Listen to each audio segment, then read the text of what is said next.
수요일 새벽기도 나오신 성도님들을 예수님의 이름으로 환영하고 축복합니다. 오늘 하나님 말씀은 마태복음 21장 28절부터 31절 말씀으로서 천국 입성을 위한 일이라는 제목으로 전하도록 하겠습니다. 마태복음 21장 28절부터 31절입니다. 그러나 너희 생각에는 어떠하냐?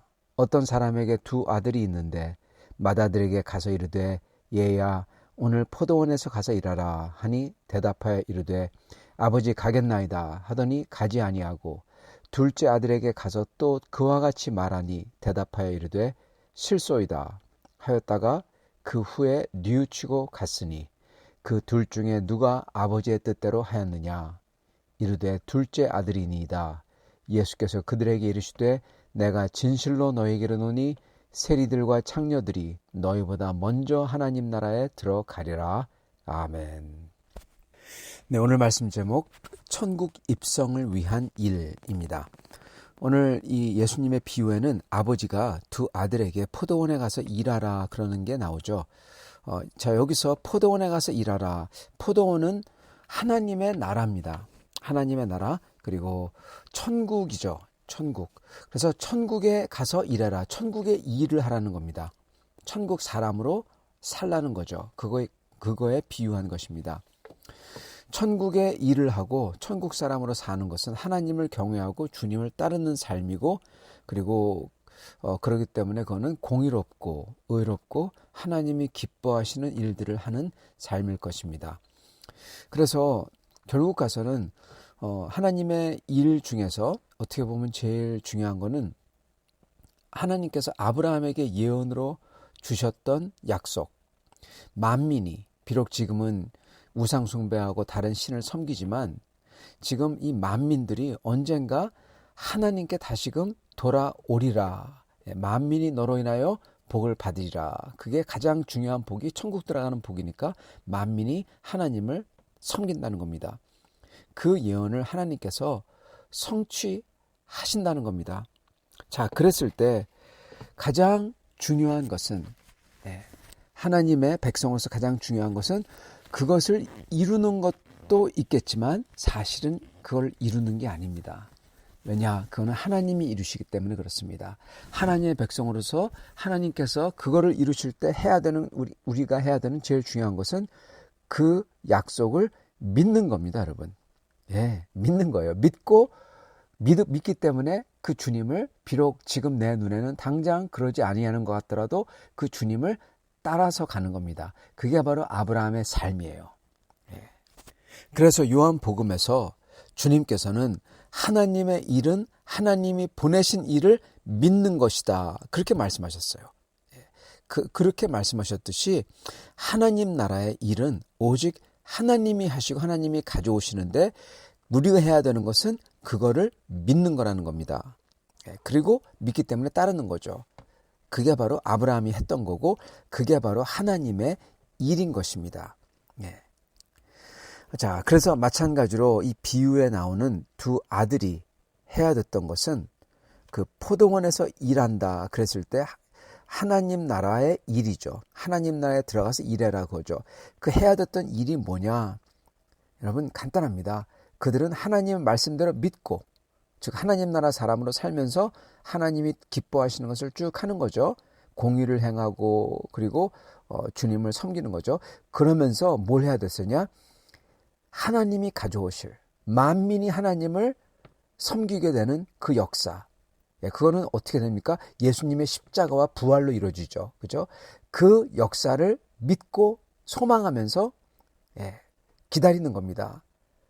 그리고 예수님을 만난 사람들은 그 하나님의 나라를 가져오는 그분을 만났다면은 그분을 믿고, 하나님의 역사니까 만민이 하나님을 알게 하는 가장 중요한 도구이시며 그거를 이루실 분이니까 그분을 믿고 따르는 게 바로 하나님의 일을 하는 것입니다.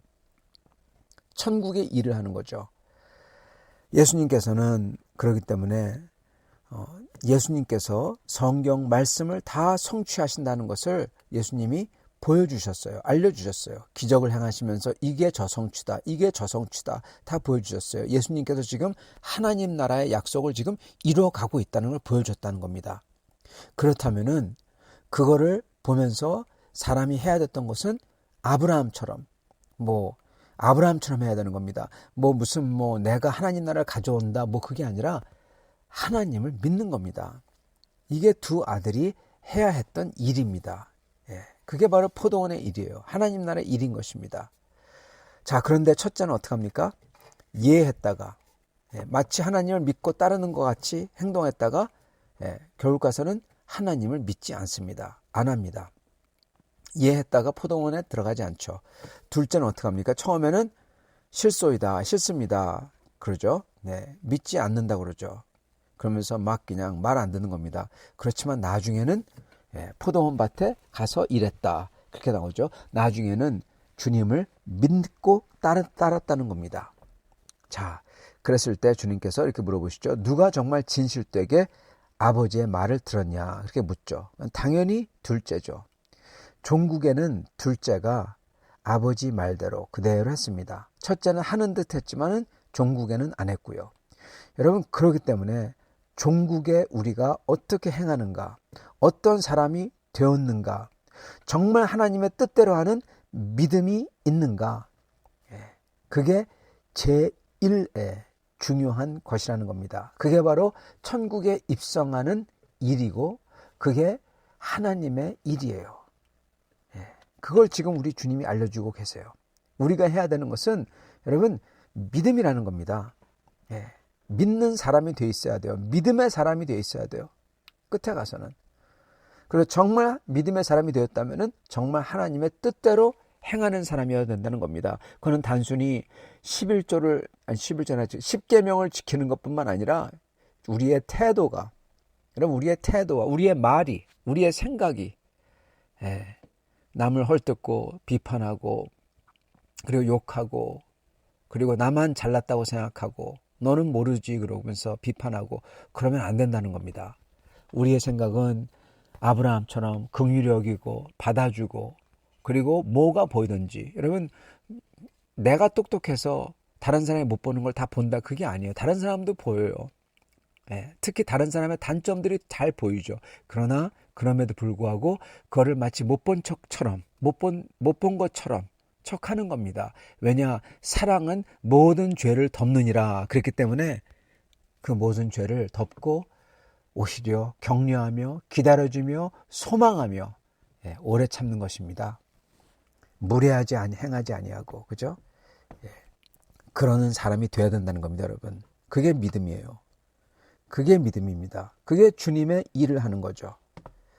아브라함도 그렇게 주님을 믿고 그렇게 행했고요. 그렇게 돼야 되는 것입니다. 아브라함처럼. 자, 여기서 놀라운 점 3개가 있습니다. 이 3가지, 이 하나님의 진리를 같이 나누고자 합니다. 첫째는, 좀 전에 말씀드린 것처럼 하나님 나라를 위해서 우리가 해야 되는 것은 무슨 일이 아니라 하나님 나라를 가져오시는 분을 믿는 거라는 겁니다. 그게 우리가 해야 되는 일이에요. 왜냐하면 우리는 죄로 물들었기 때문에 절대로 우리가 하나님 나라를 가져올 수 없는 존재입니다. 오직 하나님만이 하나님 나라를, 천국을 가져오시는 거예요. 하나님 나라의 일을 할 수 있는 분은 오직 하나님밖에 없는 겁니다. 그래서 우리가 할 수 있는 것은, 유일한 것은, 또한 하나님이 그걸 요구하시는 거죠. 그건 바로 그분을, 하나님이 하시는 역사를, 그리고 우리는 어떻게 하나님 역사하신 줄 알죠? 바로 예수님을 통해서 하신 십자가와 부활이죠. 그렇기 때문에 하나님, 그거 갖다가 하나님의 나라를 가져오시는 그 약속을, 그리고 그 약속을 이루시는 예수 그리스도를 믿는 겁니다. 그리고 믿었다면은 여러분 그분을 따라야 돼요. 순종입니다. 순종하기 위해서는 우리의 죄를 뉘우치고 그분을 온 힘 다해 믿고 따르는 겁니다. 뉘우치고 그분을 온 힘 다해서 믿고 따르는 것, 이게 주님이 우리에게 원하시는 가장 중요하고 유일한 하나님의 일입니다. 이게 바로 천국 가는, 입성하는 조건이에요. 그 일이에요. 그게 첫 번째고, 두 번째는 하나님은 종국에 우리가 어떻게 했냐는 그 결론을 보신다는 겁니다. 예. 이 세상의 다른 것들은 과정이 참 중요하죠. 그렇지만 여러분, 하나님 나라만큼은요, 그분을, 주님을 뉘우쳐서 내가 그분을 믿고 따르느냐 아니면 안 하냐, 그걸로써 모든 게 결정 난다는 겁니다. 그게 영적 진리예요. 그렇기 때문에 종국의 주님을 믿고 뉘우치며 돌이키며 그분을 따르느냐 아니냐 이겁니다. 여러분, 그 뉘우치며 돌이켜 주님을 따르는 것은 우리가 지금 계속 하고 있어야 돼요. 왜냐, 여러분도 저도 죄가 아주 악독함으로 죄송합니다만 악독함이 다 들어있기 때문에 그렇습니다. 그거를 예수님의 그 마음으로, 예수님의 십자가를 생각하며 우리가 항상 감동돼서 그게 죽어야 돼요, 여러분. 바뀌어야 되는 것입니다. 세 번째로 놀라운 점은요, 하나님 아버지께서는 만약 우리가 끝에 가서 종국의 아버지를 믿고 순종한다면 우리의 과거의 모든 죄, 그리고 현재의 죄들도 아무것도 아닌 것처럼 여겨주시겠다는 겁니다. 즉, 죄를 다 씻어버리겠다는 거예요. 속죄하시겠다는 겁니다. 여러분, 이 죄를 씻는다는 게 엄청난 겁니다. 그래서 창기와 세리가 아버지의 포도원에 간다는 것 그 자체가 바로 하나님께서 그들의 죄를, 만약에 종국의 끝에 가서 주님을 믿기만 한다면, 그분을 믿고 뉘우치고 따른다면, 그러면은 우리가 저지른 그 모든 죄, 그거의 죄책, 그 책임, 그거를 다 씻어버리겠다는 겁니다. 이 속죄의 법도를 가르쳐주고 계세요. 그게 바로 창기와 세리가 포도원에 들어갔다는 겁니다. 들어갈 수 없는 사람인데 죄가 씻겼다는 겁니다. 이러한 하나님의 법을 잘 보여주는 게 바로 다윗입니다.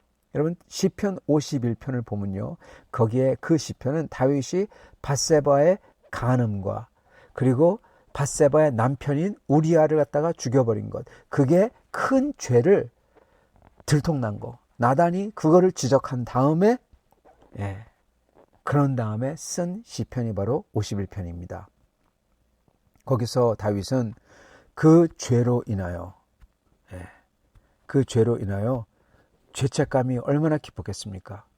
죄로 인하여서 그 죄를 뉘우치며 하나님 앞에 고백하면서 간절히 하나님 앞에 용서와 그리고 이것을 어떻게든 씻기를 원하는 그 모습이 나옵니다. 다윗은 하나님 앞에 자기가 큰 죄를 저질렀기 때문에 크나큰 벌을 받을 만하다는 것을 고백해요. 그런데 다윗은 거기에 머물러 있지 아니하고 동시에 하나님에게는 사유하시는 능력이 있다고, 즉 죄를 깨끗게 할 수 있는 능력이 있다고, 은혜가 있다고 고백을 합니다. 그리고는 그 죄를 씻어달라고 간절히 구해요. 여러분, 이 죄를 어떻게 씻겠습니까? 여러분, 이 부분이 바로 주님을 결국 믿은 세리와 창기들의 모습입니다.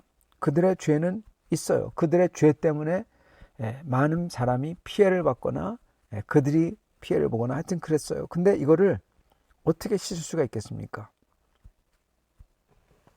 다윗은 사실은 세리와 창기들보다 더 큰 죄인이면 죄인이었지 결코 덜하지 않습니다, 여러분.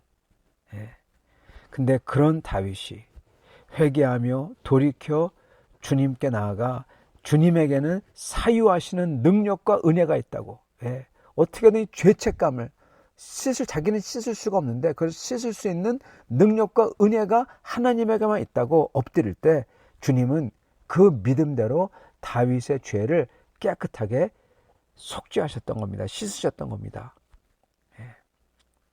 여러분, 주님은 주님께 돌이켜 나오나 돌이키지 않냐, 이거를 중요시 여겨요. 그리고 그 큰 죄마저도, 큰 죄, 여러분, 한 남자의 아내를 간음하기 위해서 그녀의 남편을 죽여버려요. 그런 다음에 그 아내를 취해요. 여러분, 가장 비열하고 가장 끔찍한 죄입니다. 그것마저도 주님은 진심으로 뉘우치고 자기가 죽는 게 마땅하다는 인정하면서 그 죄에서 어떻게든 이 죄를 씻어버리기 원하는 그 사람에게 그 죄를 없애주신다는 겁니다. 여러분 없애주신다. 죄가 없어진다. 그 죄책감 어떤 걸로도 돈을 많이 드리건 제사를 많이 드리건 그걸로도 내가 저 여자를 취하기 위해서 간음하기 위해서 그 여자의 남편을 내가 죽여버렸다는 그 죄책감, 그걸 어떻게 씻겠습니까? 그 책임을 어떻게 씻겠습니까? 여러분 씻을 수가 없어요. 여러분 누구는 그렇게 말씀할 겁니다. 어떻게 그 죽은 사람의 억울함을 하나님이 풀어주지 않냐? 왜 그 값을 갚지 않으시냐? 맞습니다. 갚아주셔야 돼요. 주님은 공의로운 분이시기 때문에 이에 상응한 것을 똑같이 갚아줘야 됩니다. 즉 다윗은 여러분 능지처참 당해도 이게 그걸로써 죽은 우리아가 살아나지 않아요. 그죠? 그 정도예요, 여러분. 그 정도입니다. 이렇게 다윗에게 당한 밧세바의 남편에게는 그냥 다윗의 죽음도 시원치 않을 겁니다. 근데 주님이 그거를 없었던 걸로 해줬다는 겁니다. 여러분 그러기 때문에 이게 어떻게 보면은 말도 안 된다는 거예요. 이렇게 억울한데 이걸 어떻게 넘어갈 수가 있습니까? 그렇게 물을 수가 있다는 겁니다. 여러분 주님은요 그냥 용서하지 않았어요. 그냥 없던 걸로 하지 않았어요. 주님은 사실은 그대로 갚아주셨어요. 다윗의 그 사악한 죄에 대한 응징, 거기에 합당한 가장 끔찍한 사형을 다윗 대신에 받을 만한 가장 거룩한 분에게 예수 그리스도에게 내리신 겁니다. 시편 51장에 나오는 다윗의 간절한 자기가 씻을 수 없는 죄의 씻김, 그 속죄, 그것은 살해당 그것과 그걸 갖다 하나님이 하셨고, 또한 살해당해서 아내를 뺏긴 밧세바의 남편의 억울함, 그저 여러분 극과 극입니다. 다윗은 그 죄를 씻어달라고 하고, 그리고 우리아는 내 억울함을 풀어달라고 하고, 이걸 심판해달라고 하고, 여러분 심판과 속죄, 극과 극이죠. 속죄하려면은 어떻게 합니까? 속죄하면은 다윗은 그냥 그 죄진 게 넘어가고, 그렇지만은 우리아를 죽인 그 억울함이랄까요? 그거에 대한 응징은 반드시 해야 되고, 이 심판과 속죄를 한꺼번에 다 한 게 바로 하나님의 아들을 십자가에서 못 박혀 죽게 하신 겁니다. 십자가에는 여러분 속죄가 있어요. 예수님이 대신에 받았어요. 그러니까 속죄가 있어요. 십자가에는 심판이 있어요. 우리아가 그렇게 땅에서부터 부르짖는 그 억울함과 그 원통을 풀어달라는 게 그게 됐어요. 그게 하나님의 아들에게 쏟아졌어요. 여러분 그렇기 때문에 십자가는 하나님의 노여움과 심판과 동시에 하나님의 은혜인 것입니다. 여러분 하나만이 아니에요. 여러분 그래서 다윗의 시편 51장에 나오는 다윗이, 거기에 보면 다윗이 나중에 가서 속죄 받은 것을 믿고 하나님을 찬양하는데, 그 속죄 받은 건요 그냥 다윗이 울어서 속죄해 주셨다 아니에요. 그거 아니에요. 하나님은 앞으로 오실 하나님의 아들의 죽으심을 계획했기 때문에 여러분 그 죽으심의 속죄를 미리 다윗에게 주신 겁니다. 여러분 땡겨서 주신 거예요, 쉽게 얘기하면. 그리고 여러분 우리도요 마찬가지로 2000년 전에 주님의 십자가의 은혜를 우리가 믿음으로써 그 은혜가 지금 나에게 오는 겁니다. 여러분 다윗도 우리도 하나님을 믿음으로써 십자가의 은혜를 믿음으로 받은 것입니다. 그게 하나님의 백성이 하나님의 일을 하는 것입니다. 그분을 믿는 거예요. 사랑하는 성도 여러분, 오늘 주님께서는 천국 입성을 위해서 천국의 일을 하는데, 그건 바로 지금 저희가 죄를 짓더라고 하더라도 마침내 끝에 가서는 주님을 믿고 주님을 따르는 것입니다. 순종하는 것입니다. 사랑하는 성도 여러분, 여러분과 저가 이렇게 주님을 전심으로 믿고 뉘우쳐 돌이켜 주님을 전심으로 따르는 주님의 백성들이 다 될 수 있기를 간절히 축원합니다. 같이 기도하겠습니다. 살아계신 주님, 감사와 찬양을 드립니다. 주님, 저희의 속죄함이, 주여 저희의 죄가, 저희가 다른 사람에게 끼친 수많은 잘못과 하나님 앞에서 저질러진 수많은 잘못들, 주여 이것을 어떻게 저희가 돌이킬 수가 있겠습니까? 이미 엎질러진 물이고 이미 말한 것이고 이미 상처받은 것인데, 주여 이러한 저희의 끔찍하게 영원하게 지워지지 않을 죄 하나하나들을 전부 다 하나님 아들의 보혈로서 다 씻겨주심을 믿습니다. 주여 자유케 해주심을 믿습니다. 주여 이 죄책감에서 해방되게 해주시고 저희를 다시금 영원한 하나님 나라를 소망할 수 있는 사람들로 바꿔주심을 감사합니다. 주여 그 십자가 위에서 그 심판과 저희의 죄의 그 모든 주여 그 심판과 그리고 저희 같은 사람을 용서해 주시고 새롭게 하시는 그 놀라운 은혜가 임했다는 그 하나님의 약속에 저희가 몸둘 바 몰라하며 그 십자가를 오늘도 붙들옵나이다. 주여 새롭게 해주시고 주님을 믿고 순종하며 따르는 사람들 다 되도록 축복하여 주옵소서. 예수 그리스도 받들어 기도드리옵나이다. 아멘.